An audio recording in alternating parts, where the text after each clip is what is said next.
धैर्य. आता यांच्यासोबत पिकनिकला जायचं असेल तर पैज जिंकावीच लागणार. रस्त्याच्या रॉंग साईडने बाईक चालून पैज जिंकायचे. बाईकवर बसून उघडं होऊन आणि ते बी फकस्त अंडरवेअरवर.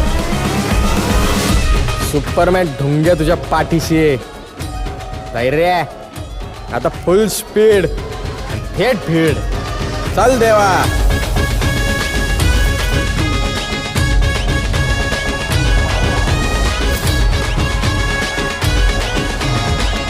अट असो नाही तर वट असो, आम्ही बोगदा करूनच सोडतो.